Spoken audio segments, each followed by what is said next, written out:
You got to go, man. You just have to go. Never wait on the right time, because the right time ain't ever coming. Beast mode is a lifestyle that becomes your nature. We all know these people who spend the whole year doing nothing, sitting still. And then all of a sudden, for 3 weeks out of the year, they suddenly spring into action, and things start moving, results start coming in. And right when you think you might be looking at a different person, they go right back to where they were 3 weeks before, and stay there for another year. These are the New Year resolution beach body people. These are the people who want to lose the weight. They talk about losing the weight, buy the gear to lose the weight, get a membership, get into position to lose the weight, but quit because training is at 5:30 in the morning. Everybody wants to be a millionaire. Everybody wants to be the top of the top until it's time to do what Phenomenal does. I'm not scared that some kid's going to take my spot. If he does, he's going to have to do it with sweat. He's going to have to do it with tears. He's going to have to do it with blood. He is going to have to get up at 2:30 in the morning. If he can get up every day at 2:30, he deserves to take my spot. Some people are taking your spot, and they shouldn't take it, but because you're average, it's easy to take your spot. It's easy. It's easy to take that client before you get to him. It's easy. It's easy to beat you. Wow, you average. But let me tell you something. Everybody wants to be a beast till it's time to do what beasts do. Right now is a time of year where you can really separate yourself. You can separate yourself from other people, your competition, but you can also separate yourself from where you are, from the standards you've set. You can separate yourself from your current position to a new position in your relationships, your money, your body, your business. If somebody's ahead of you, it's difficult to catch them when they're at full speed. It just is. It's difficult. They're in front of you. They're running full speed. You're chasing them down. It's difficult to catch at those times. But where you do catch people is during what I call separation seasons. And these are the seasons where some people begin to flinch. They get weak. They take time off. They relax. They get casual about their routine.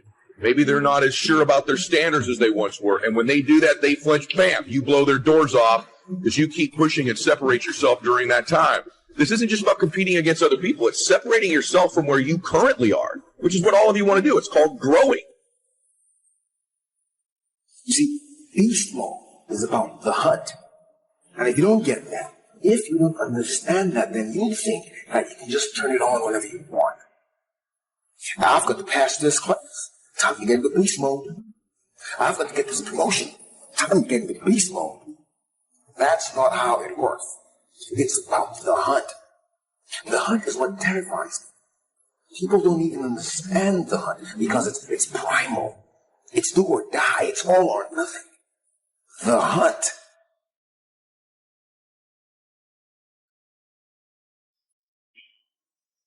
Why is it you can give someone everything? Support, encouragement, education, money, opportunity.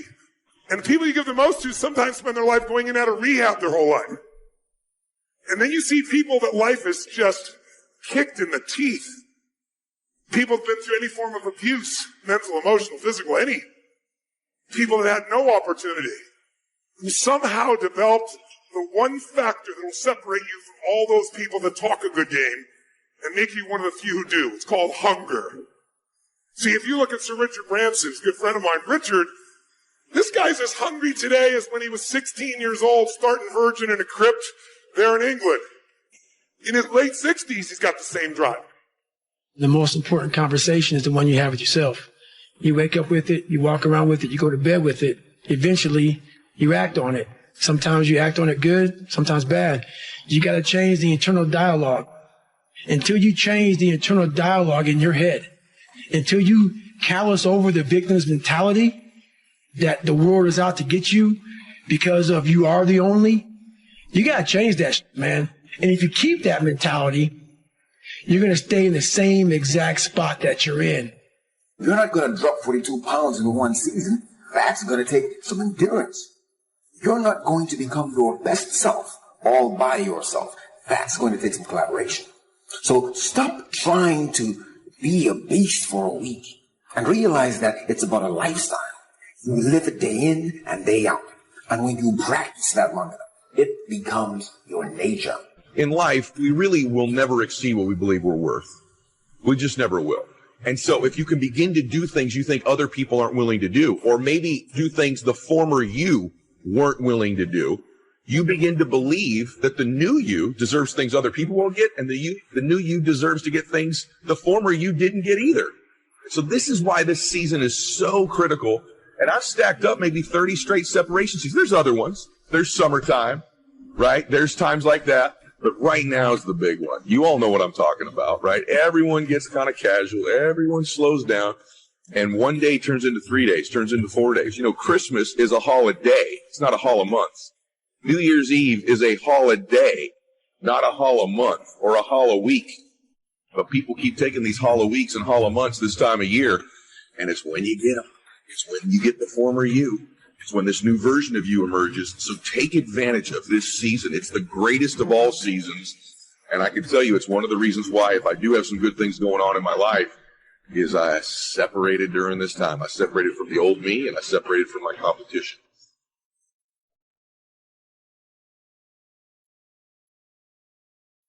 It takes both emotion and logic for you to reach your maximum potential, to really give everything you have and go beyond your limits.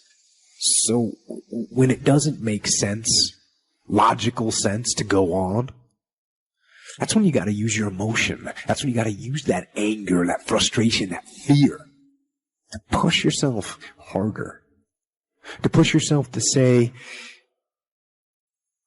I don't stop.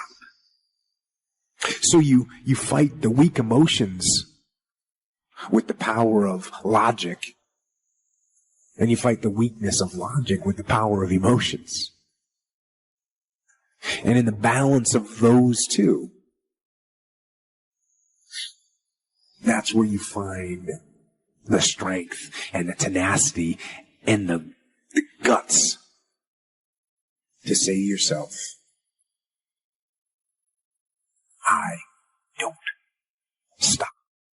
It's a dogfight of skills and talents and luck and faith and circumstance and blessing and all that stuff. But just to get to the table, to get into the room, you have to believe you deserve to be there. The hard work part plays into shifting your identity.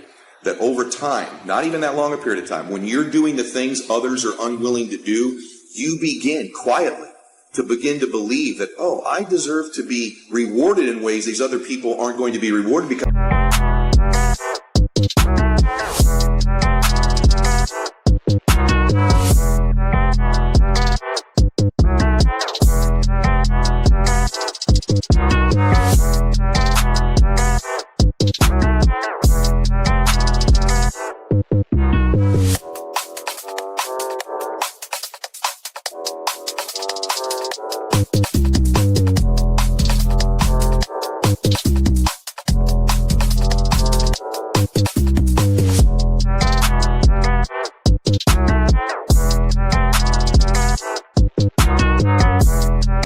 the things others won't do. And so the fastest way to change your identity, to change our belief, is just to flat get to work, to flat get there earlier, to flat leave later, to just make more calls, see more people, be more relentless, just pour ourselves into the work, because actually the hard work can in reverse impact our identity. And that's the key in changing your belief. So ask yourself this question, honestly, in whatever business you're in. Have you done everything physically and mentally possible to get yourself to that table? Have you done everything you're capable of? Have you been relentless and ferocious and invested so much time, effort, and energy that inside you, you know you deserve to win? Or have you held something in reserve? Have you not really given it your best? Have you kind of hoped you'd get a little bit luckier? Well, it's that little bit of reserve you hold back that will ultimately keep you from sitting at the table of success. How would we start to strengthen our belief in that what we imagine is possible to turn it into reality? And there's 2 or 3 ways. One is to believe your own testimony. If you've done it before, why couldn't you do it again? If you've done it once, couldn't you do it the second time? Why not believe in your own testimonial? I was rich by age 31 and broke by age 33. You know, I lost the money, but I didn't lose the skills. And that's what's important about personal development. You can lose the money, but not the skills, so who cares about the money? unless it's getting late, right? And you're like 90. You know, it's a little difficult to go back to the streets, but hey, once you've got the skills, you own the skills. So we start with imagination, which is almost real. I mean, it's not real yet. It's not tangible yet, but it's almost real. Now we move to faith to believe that what we imagine is possible. So we study our own testimonies. We've done it before, we can do it again. Here's what else we study. Other testimonials of somebody who did it. Somebody that built a hotel said, yes, I started with some plans, finally believed it was possible, and here it is. You say, well, if it's possible for one, it's possible for another. In fact, sometimes when we hear the testimonial, here's how they finished. If I can do it, you can do it. See, that's a classic testimonial that gives us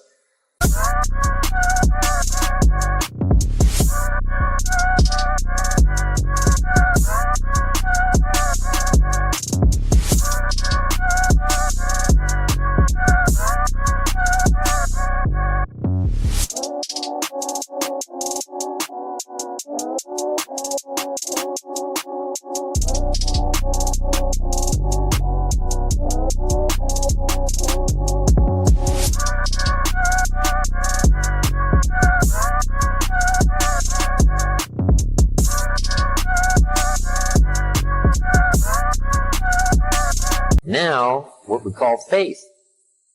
Faith is generated by what we hear, the vocabulary of what we hear, the vocabulary of what we read. That generates faith, to believe that it's possible. Now, faith is not reality. You can't say faith is nothing, because it affects. It's like radiation. To us, it's nothing because it can't be seen. But radiation is so powerful, it can kill you. Right? You can't see it, but it has an incredible effect. And that's true of faith. Faith can't be seen, but it has an incredible effect on your attitude, on your behavior, on your disciplines, on your work for the day, and all the rest. So faith is tangible in that sense, that it affects the emotions, it affects the drive. It's called the unseen magic. But now here's what we do with faith and imagination. We deposit it in disciplines and activity. Imagination, without the activity to translate it into reality, serves no purpose. But wisdom and faith, deposited in activity, creates reality. The reality of a career, the reality of a hotel that wasn't there.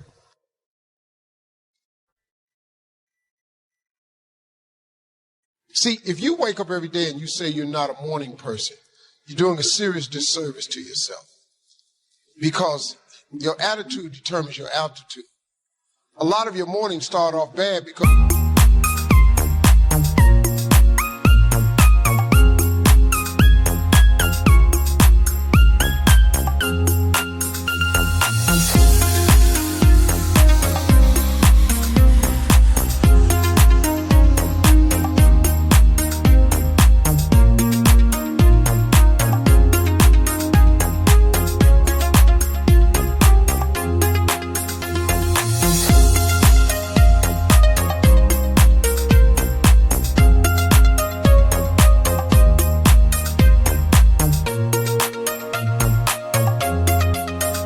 you've taken claim that you're not a morning person. Why would you not be a morning person when the whole goal is to wake up every morning?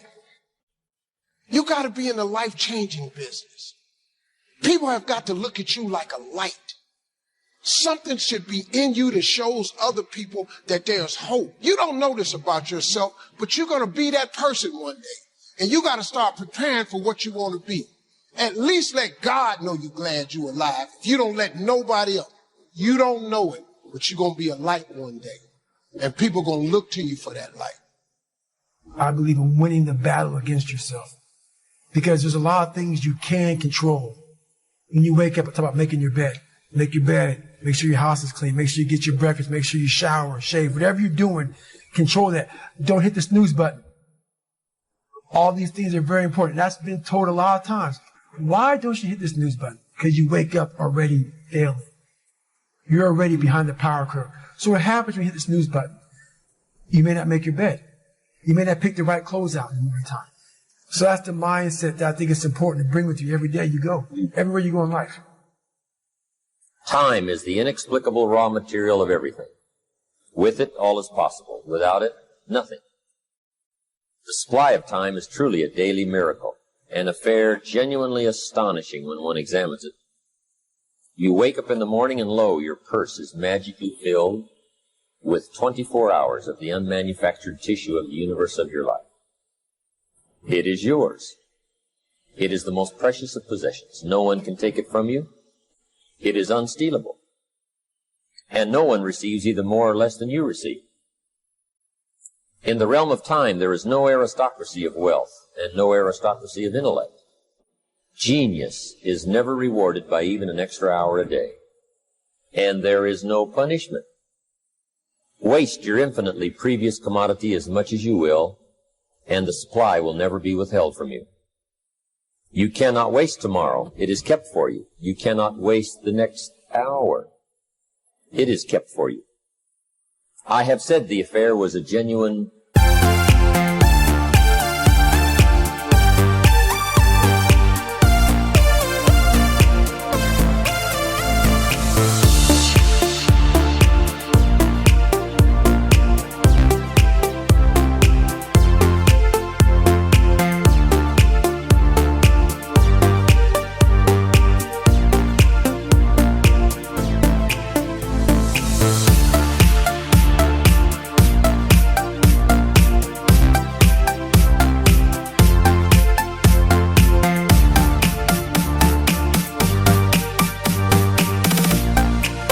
miracle. Is it not? You have to live on this 24 hours of daily time. Out of it, you have to spend health, pleasure, money, content, respect, and the evolution of your immortal soul. Its right use, its most effective use, is a matter of the highest urgency and of the most thrilling actuality. All depends on that. Your happiness, the elusive prize that you are all clutching for, my friends, depends on that. How do you have time for anything? How do you have time to dink around on Facebook? How do you have time to watch hours and hours of TV? How do you have time to do anything? It's simply because that's where you put the priority. So don't tell yourself you don't have time. Just say it's not important. And maybe it isn't, and that's okay. But if it is, make the time to get it done. If you do what is easy, your life will be hard. Complain, point at your circumstances, give up your power, blame the government. If you do what is easy, your life will be hard. But if you do what is hard, your life will be easy. It's hard to make a radical change in your behavior. It's hard to take ownership. It's hard to swallow the bitter pill that wherever you find yourself, at some point in time, you made an appointment to be there.